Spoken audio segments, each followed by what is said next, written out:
First week of retirement. So people have asked me, how do you like your retirement so far? And well, I'll tell you how the week has gone. Monday, I had an evening class. I'm still teaching graduate classes here online. Had an evening class. Yesterday, I had 2 corporate training sessions with a local business, and I'm here with you today.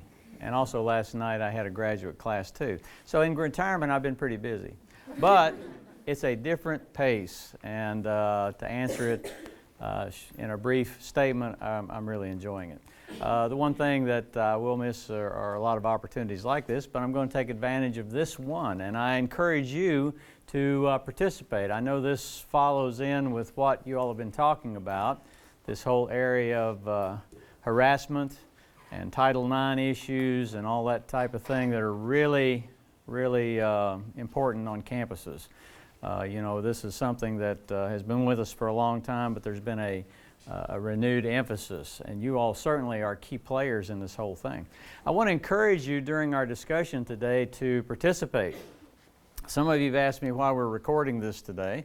We're recording it because we've had a request for this session, and we're going to put it on tape here and provide it to those who have requested it.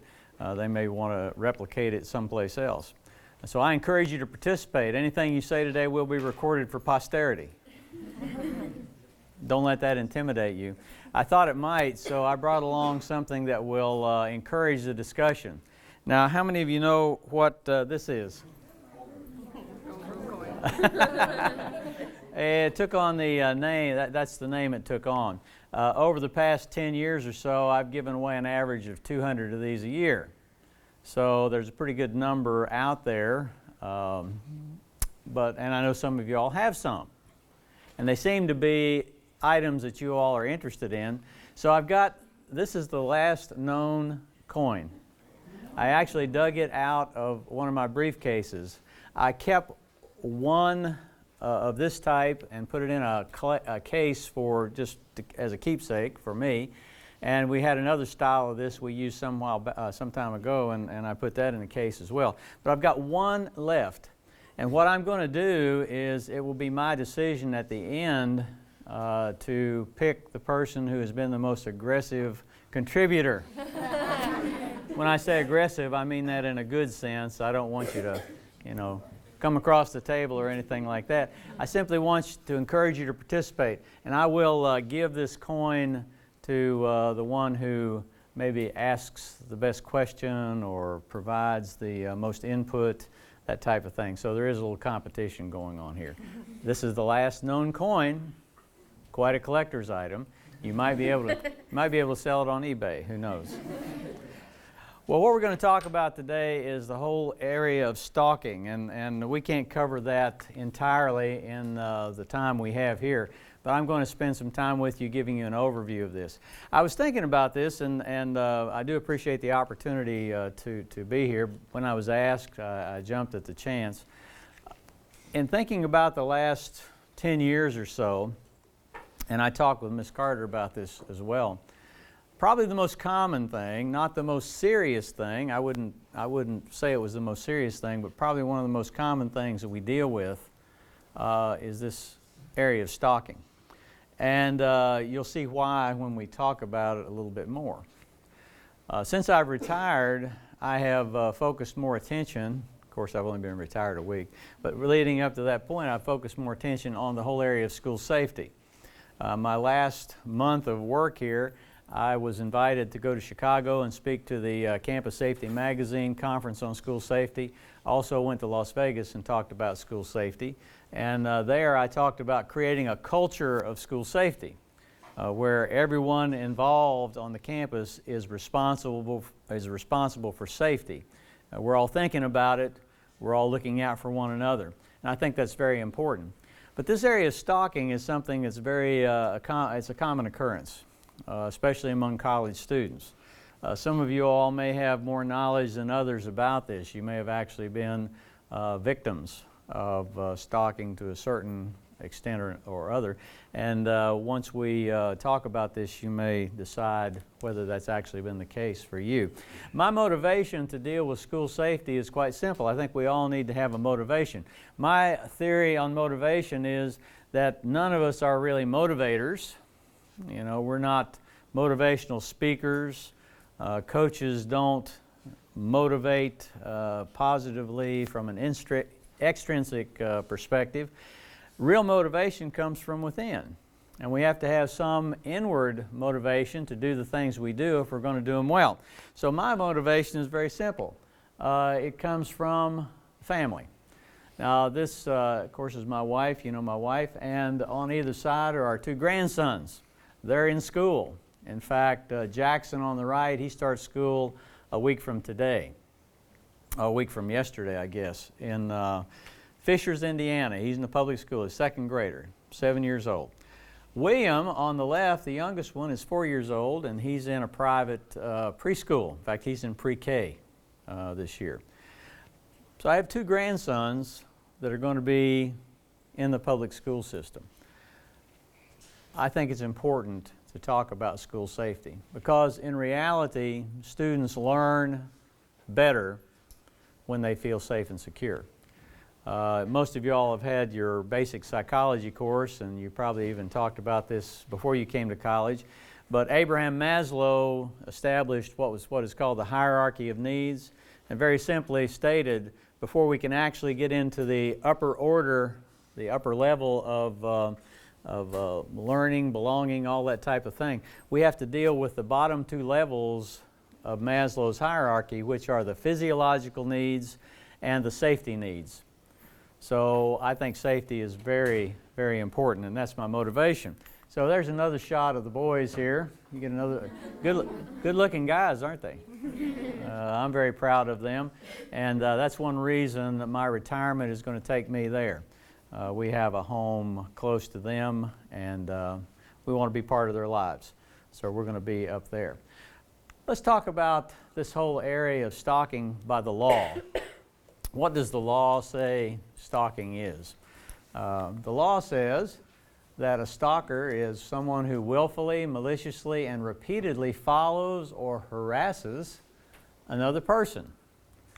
And it goes on to say, stalker is one who makes a credible threat and is an individual with the intent, when the credible threat is made with the intent to place that person in fear for their safety or the safety of their immediate family.